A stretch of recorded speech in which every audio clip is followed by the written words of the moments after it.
Sir, ఒక ఎకనామిస్ట్గా ఆంధ్రప్రదేశ్ ఆర్థిక పరిస్థితికి ప్రస్తుతం ఉన్నటువంటి రాజధాని నిర్మాణానికి పోల్చి చూడొచ్చా? పాయింట్ ఏంటంటే మనం విడిపోవడంతోనే హైదరాబాద్ను పోగొట్టుకున్నాం అనేది ఒకటి ఉంది. మనకు ఒక పెద్ద రాష్ట్ర బడ్జెట్లోనే ఒక ప్రముఖ పాత్ర వహిస్తున్నటువంటి ఒక పెద్ద నగరాన్ని పోగొట్టుకున్నాం. తర్వాత రెవెన్యూ లోటుతో మొదలైంది విభజిత ఆంధ్రప్రదేశ్. మంది వ్యవసాయ ఆధారిత రాష్ట్రం. అవును. ఉన్నంతలో పెద్ద సిటీ అనేది వైజాగ్, తర్వాత విజయవాడ, ఆ తర్వాత గుంటూరు, రాజమండ్రి, నెల్లూరు, కర్నూలు ఇట్లాంటివి వస్తాయి. సో మనకు ఒక single big city dependent economy కాదు. సో అలాంగ్ ద కోస్ట్ మనకు వ్యవసాయ ఆధారిత రాష్ట్రం. ప్లస్ మనకు జగ్రాఫికల్గా కూడా మన విభజిత ఆంధ్రప్రదేశ్ షేప్ మీరు చూసినారంటే అలాంగ్ ద కోస్ట్ 9 జిల్లాలు, 4 జిల్లాలు లోపలికి రాయలసీమ.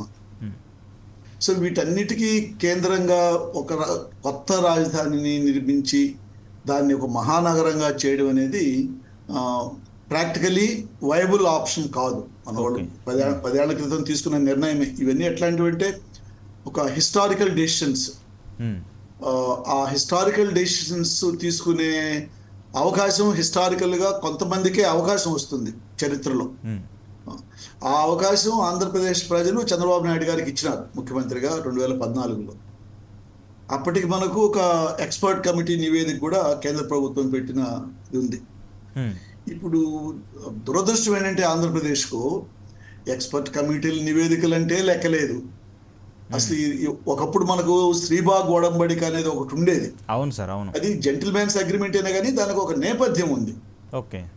ఆ నేపథ్యాన్ని అర్థం చేసుకోవాలి. ఎందుకంటే మనం we are back to Andhra state of 1953.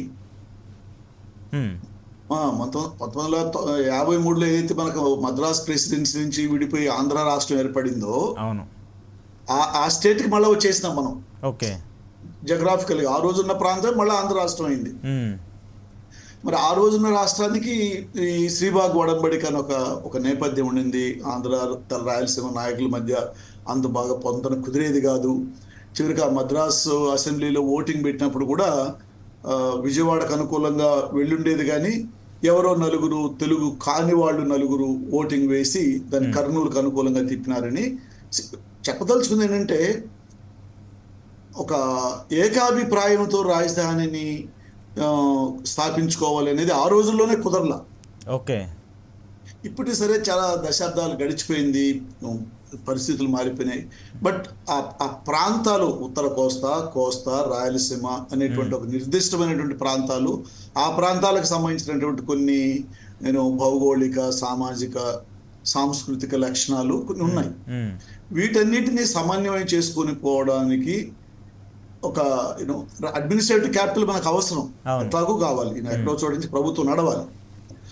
But మనం శివరామకృష్ణన్ రిపోర్ట్ తీసుకునే దానికి ఇచ్చిన ప్రధాన స్ఫూర్తి ఏంటంటే అన్నీ తీసుకొచ్చి ఒక చోట పెట్టి ఒక పెద్ద రాజధాని మీద మొత్తం రిసోర్సెస్, అది ప్రభుత్వ ఇన్వెస్ట్మెంటే కాదు, ప్రజల చేతుల్లో ఉండే డబ్బు కూడా అక్కడికి లాక్కుని వస్తుంది రియల్ ఎస్టేట్కి.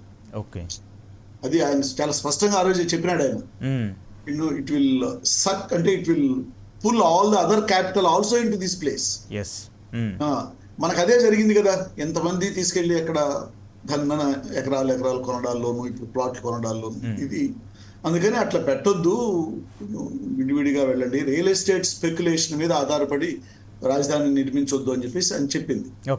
ఒకవేళ పెద్ద నగరమే కట్టాలనుకుంటే స్పెక్యులేషన్ మీద ఆధారపడకుండా ఉండేది ఎప్పుడు జరుగుతుంటే మీ గవర్నమెంట్ చేతిలోనే ఎక్కువ ల్యాండ్ ఉన్నప్పుడు. ఓకే. అప్పుడు మీరు ఒకరికి ఈ ఏర్పాట్లు, ఈ ఒప్పందాలు ఇవన్నీ చేయాల్సిన అవసరం, మొత్తం నీ ల్యాండే. అది న్యూజివేడ్ దగ్గర ఉంది, దోనకొండ దగ్గర ఉంది. పెద్ద నగరానికంటూ వెళ్ళాలనుకుంటే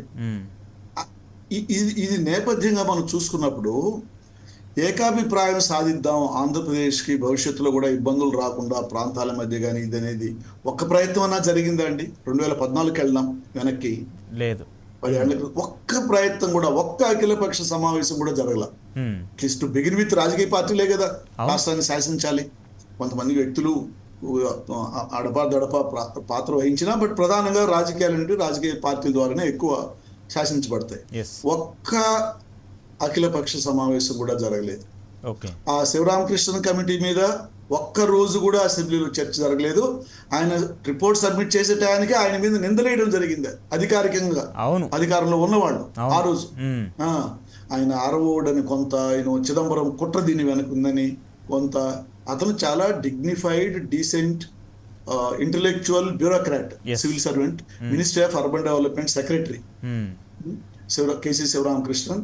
73rd 74th అమెండ్మెంట్స్ పంచాయతీలకు, మున్సిపాలిటీలకు ఎక్కువ హక్కులు రావడానికి రాజీవ్ గాంధీ ప్రధానమంత్రిగా ఉన్న పీరియడ్లో చాలా తీవ్రంగా కృషి చేసిన అధికారి ఆయన. ఓకే. అట్లాంటిది ఇప్పుడు పాయింట్ ఏంటంటే ఆయన ఏం చెప్పినాడు అనే దాని మీద చర్చించడం వదిలేసి ఏమన్నాడు, డీసెంట్రలైజ్డ్ పెట్టుకోండి, పెద్ద రాజధాని చుట్టూ వెళ్ళొద్దు అన్నాడు. అంతే, స్థూలంగా చెప్పాలంటే ఆ రోజు. దానికి అది మనకు పెద్ద రాజధానికి వెళ్ళాలంటే ఎక్కడ వెళ్ళాలి, లేదు చిన్న రాజధాని మంచిదా, చిన్న రాజధాని అయితే ఎక్కడ వెళ్ళాలి అనేది చర్చ జరగకుండా ఆయన మీద నిందలు వేయడం. ఆంధ్రప్రదేశ్కు ఉన్న ఒక దౌర్భాగ్యం ఏంటంటే మీడియా అండి. ఒకప్పుడు ఎంతో పాత్ర వహించిన మీడియా ఈరోజు ప్రధానంగా ఇప్పుడు అధికార అనుకూలంగా ఉన్న మీడియా ఒకరిని నిందేయాలంటే ఎంతైనా నిందేయచ్చు ఈజీగా. ఒక 4 టీవీ ఛానల్స్, 2 పేపర్లు, 1 డజన్ యూట్యూబర్లు. అప్పుడు యూట్యూబ్ ఇంత పాపులర్గా లేదు. బట్ వీళ్ళు ఇంకా ఆ మనిషిని, ఆ మనిషి యొక్క ఇంటెగ్రిటీని ఏదేదో దురుద్దేశాలు ఆపాదించడం. ఇది చంద్రబాబుకు ఇచ్చినటువంటి ఒక చారిత్ర అవకాశాన్ని చంద్రబాబు గారు దుర్వినియోగం చేసినారు అంటాను నేను. ఇప్పుడు రాయలసీమలో 4 జిల్లాలు ఉన్నాయి, కరువు జిల్లాలు, వినపడి జిల్లాలు. అమౌంట్ ఏం శాంక్షన్ చేసిన బడ్జెట్లో?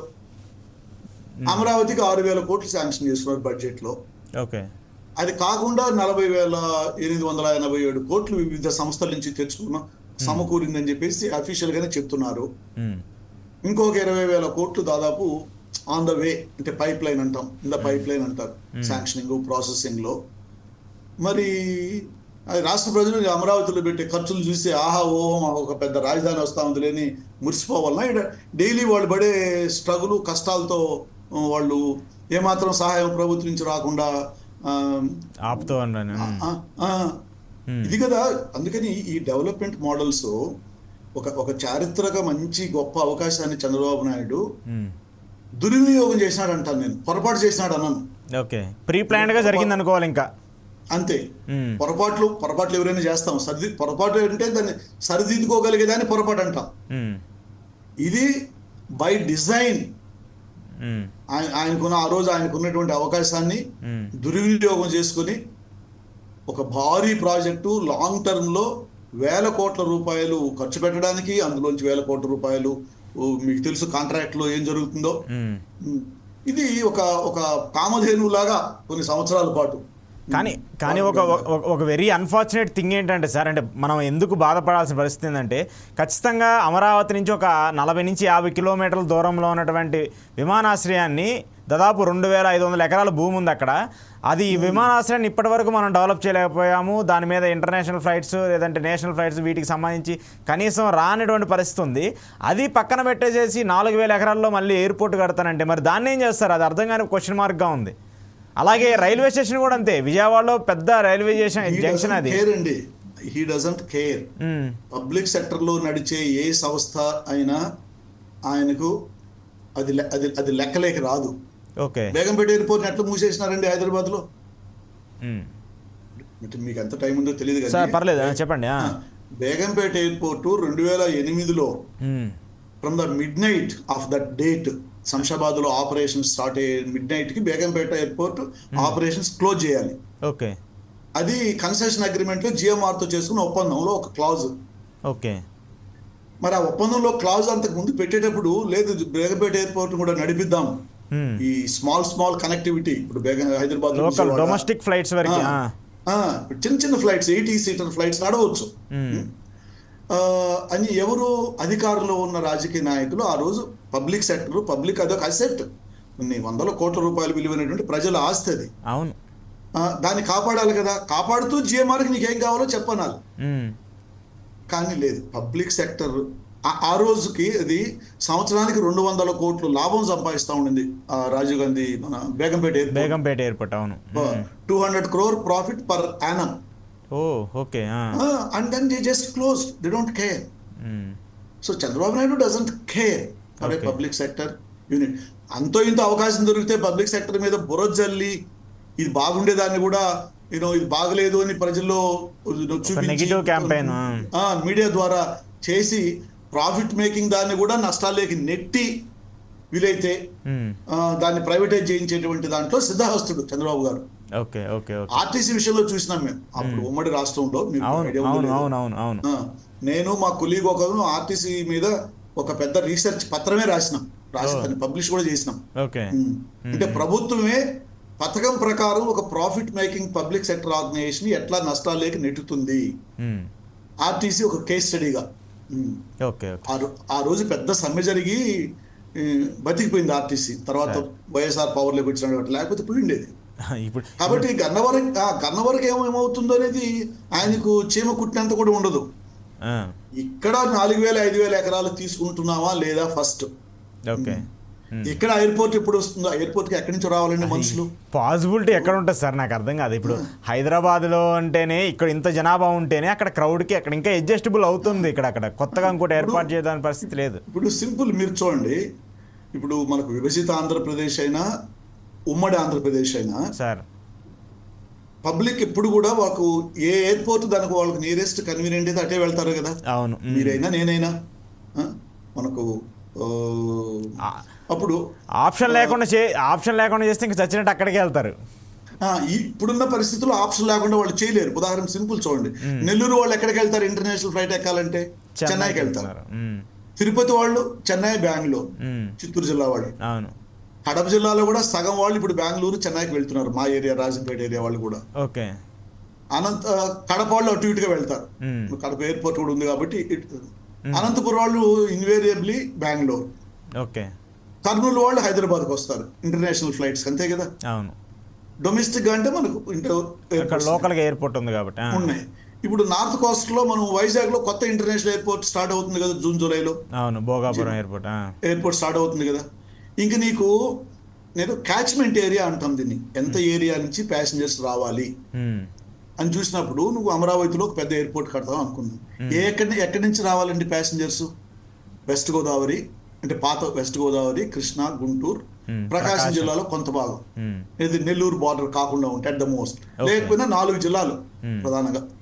ఈ 4 జిల్లాల ప్యాసింజర్స్ కోసమే నువ్వు ఇంటర్నేషనల్ ఎయిర్పోర్ట్ కట్టాలి. మిగిలిన వాళ్ళు నువ్వు రమ్మన్నా రారు. అవును, ఇప్పుడు అమరావతిలో నువ్వు ఎంత పెద్ద కట్టినా నెల్లూరు వాళ్ళు, కర్నూలు వాళ్ళు అక్కడికి రారు. కాకినాడ, రాజమండ్రి వాళ్ళకి విశాఖపట్నం దగ్గర అవుతుంది. అవును, లేదంటే రాజమండ్రి ఎయిర్పోర్ట్ ఉంది ఆల్రెడీ, అక్కడ నుంచి డొమెస్టిక్ అక్కడ నుంచి కావాలంటే వాళ్ళు నెక్స్ట్ చెన్నైకు, బెంగళూరుకు పోయి కూడా ఎక్కొచ్చు, హైదరాబాద్ కైనా వచ్చి ఎక్కొచ్చు, కనెక్టివిటీని బట్టి. పాయింట్ ఏంటంటే ఇది అవసరం ఉంది అని ఎవరు చెప్పినారు? నువ్వు అనుకుంటే అవుతుందా? ఏమంటే ఆయన చేతిలో అధికారం ఉంది, ఆయన చేతిలో మీడియా ఉంది, 4 రకాల గ్రాఫిక్స్. రైల్వే స్టేషన్ కూడా చూడండి ఎంత హాస్యాస్పదం, 1500 ఎకరాల్లో రైల్వే స్టేషన్. పబ్లిక్ నవ్వుతారని కూడా అనిపించదా వాళ్ళకి? అంటే ఏదో ఒక పేరు పెట్టి 1000 ఎకరాలు తీసుకొని తమ చేతుల్లో పెట్టుకోవాలి, తమ గుప్పెట్లో పెట్టుకోవాలి. ఇది అజెండా. రైట్. చూద్దాం సార్. కానీ ప్రభుత్వం దగ్గర నుంచి ఇది కొంత వ్యతిరేకత వస్తుంది. మరి ప్రభుత్వం ఆ నిర్ణయాన్ని ఏమైనా మార్చుకుంటుందా లేదా అనేది కూడా మరి ఇంకా వాళ్ళ దగ్గర నుంచి చూద్దాం. Ramachandra garu, thank you sir, thank you very much మీ సమయం ఇచ్చి మాతో డిస్కషన్లో పార్టిసిపేట్ చేసినందుకు.